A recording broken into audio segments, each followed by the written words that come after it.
Daily. Taste the Daily.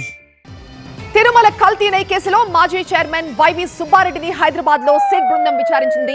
నిన్నంతా జరిగిన విచారణలో అధికారులు అడిగిన ప్రశ్నలకు ఆయన సమాధానం చెప్పారని చెప్తున్నారు. టీటీడీలో కల్తీ నెయ్యిపై 2014 నుంచి విచారణ జరగాలంటున్నారు టీటీడీ మాజీ చైర్మన్ వైవి సుబ్బారెడ్డి.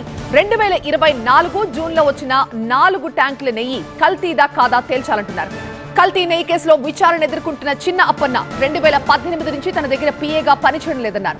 తిరుమల కల్తీ నెయ్యి కేసులో వైవి సుబ్బారెడ్డిని నిన్న హైదరాబాద్ లో ఆయన నివాసంలోనే సిట్ బృందం ప్రశ్నించింది. నెయ్యి కల్తీ జరగకుండా చేపట్టాల్సిన చర్యలపై ప్రభుత్వానికి సూచనలు చేయాలని సిట్ కి సూచించినట్లుగా చెప్పారు వైవి సుబ్బారెడ్డి.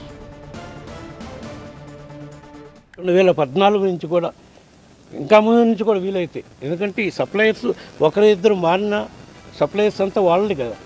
సో అన్నిటికీ ఎప్పుడు చేస్తారు అనే దాంట్లో కూడా మీరు ఎంక్వైరీ చేయాల్సిన అవసరం ఉంది. దాన్ని ప్రజలకి తెలియజేయాల్సిన, భక్తులకి ప్రజలకి తెలియజేయాల్సిన అవసరం ఉందని కూడా చెప్పడం జరిగింది. ఒకటి, కల్తీ జరిగిన లడ్డులో యానిమల్ ఫ్యాట్ ఉందా, ఒకవేళ ఉంటే ఆ 4 ట్రక్స్ వాడారా లేదా. నెంబర్ 2, చిన్నప్పన్న నా పిఏ కాకపోయినా నా పిఏగా ప్రొజెక్ట్ చేసి అతని ద్వారా నేను అవినీతికి పాల్పడ్డానని చిత్రీకరించే కార్యక్రమం చేస్తున్నారు. అది కూడా కరెక్ట్ కాదు, తప్పు. అది కూడా మీరు ప్రజలకు తెలియజేయాల్సిన అవసరం ఉంది అని చెప్పడం జరిగింది. 3వ అంశం, సరే ఇన్వెస్టిగేషన్ ఇంకా జరుగుతుంది.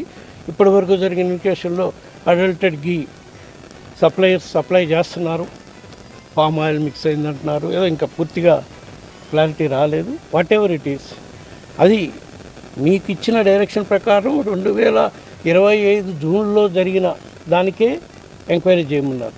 ఫైన్, దాని నుంచి లింకులు వచ్చిన ద్వారా మీరు 2019 నుంచి కూడా జరిగిన ఈ సప్లైస్లో ఎంక్వైరీ చేస్తున్నారు.